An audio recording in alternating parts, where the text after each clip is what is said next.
Comilla snake rescue centre তাই সবাই আন্তরিক অভিনন্দন, শুভেচ্ছা। আমি যা আগে একটা সাপ দেখেছি, এই সাপটা আসলে দিন দিন কমে যেতেছে, কিন্তু সাপ আছে, মোটামুটি ভালো সাপই আছে।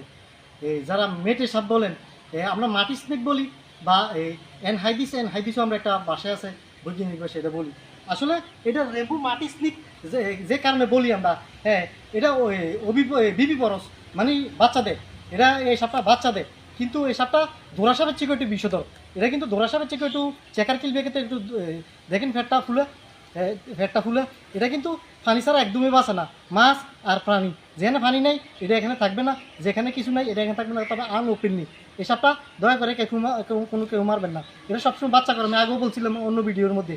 এটা ফ্যাটে সবসময় বাচ্চা থাকে, সবসময় এটা কোনো ডিম পারে না, অনেকগুলো বাচ্চা দেয়, কিন্তু এটা পানি ছাড়া বাঁচে না, কিন্তু সহজে কেউ কামড় দেয় না। কিন্তু ধরা সাপের চেয়ে এটা এই বিষধর, আমরা মাল্টি বেনাম যারে বলি, কিন্তু আনওপেনলি। আর আনওপেনলি শব্দ রয়েছে মানে সহজে কামড় দিতে চায় না। আর এটা একটা প্রমাণ, আমি আপনাদের প্রমাণ দেখাইতেছি, দেখুন।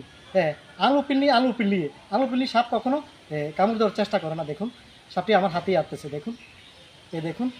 হ্যাঁ, রেম্বু মাটি স্নিকও বলি এটা আমাদের বাসায়, রেম্বু মাটি স্নিক। দেখুন সাপটি এক মহিলা একটি সাপ, প্রায় ফেটে বাচ্চা আছে, এটা বাচ্চা দেওয়ার সময় হয়ে গেছে গা। এই কারণে আমি সাপটাকে বেশি ডিস্টার্ব করতেছি না, আর বেশি দেখানোর চেষ্টা করতেছি না। তবে এই সাপটি কেউ মারার চেষ্টা করবেন না, ঠিক আছে তো? এটি একটা মেটে সাপ, যাকে কেউ মেটে গুড়গুড়িয়ে বলেন। দেখুন এই সাপটি আসলে বাংলাদেশের এখনো গ্রাম সাইডের মধ্যে আছে, শহরে একবারেই নাই, শহর ঘাটে একবারেই সাপটা নাই। দেখুন সাপটা একবারেই নেই। এটা কিন্তু রাত্রেবেলা অনেকেই ঝকঝক করে, কিন্তু সাপটা খুব সুন্দর একটি সাপ, খুব সুন্দর একটি সাপ।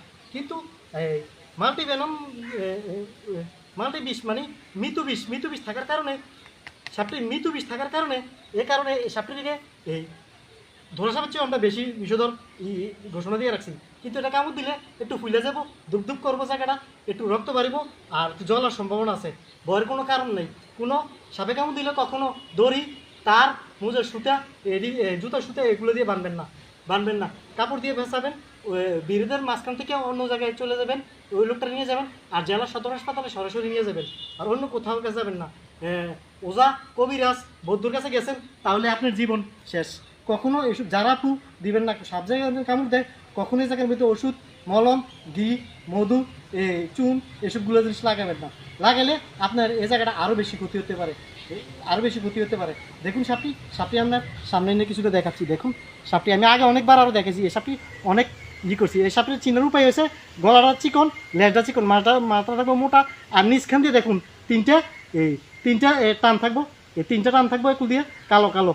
আর এই সাপের একটা স্বভাব আছে, লেজে ধরলে কি সুন্দর ঘুরবো, দেখুন এটা কি সুন্দর এটা ঘুরবো, দেখুন ফাঁকার মতো ঘুরবো, এটা ঘুরে তার লেজটা কেটে দিয়ে চলে যাওয়ার চেষ্টা করবো। দেখুন আমি সাপটি ছেড়ে দিছি, আমি এখন সাপটিকে আমি যে জায়গায় ছেড়ে দেবো এই জায়গায় একটা পিক আমি দেওয়ার চেষ্টা করবো। আপনাদের যে জানাচ্ছি আমি সাপটি যে ছেড়ে দিতেছি। আর আমাদের ভিডিওর মধ্যে যারা দেখেন লাইক করবেন, শেয়ার করবেন, সাবস্ক্রাইব করবেন। কোনো ধরনের প্রশ্ন থাকলে আমাদের যে কোনো মধ্যে কমেন্ট করতে পারেন।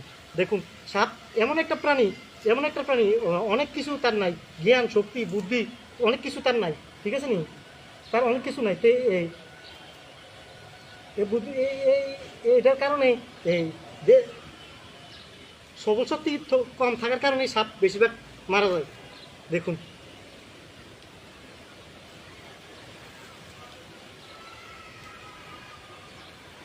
আমি যদি বুঝতে পারি আপনাকে, তাহলে আমার চ্যানেলটি লাইক করবেন, শেয়ার করবেন, সাবস্ক্রাইব করতে ভুলবেন না। আসসালামু আলাইকুম, বাংলাদেশ জিন্দাবাদ।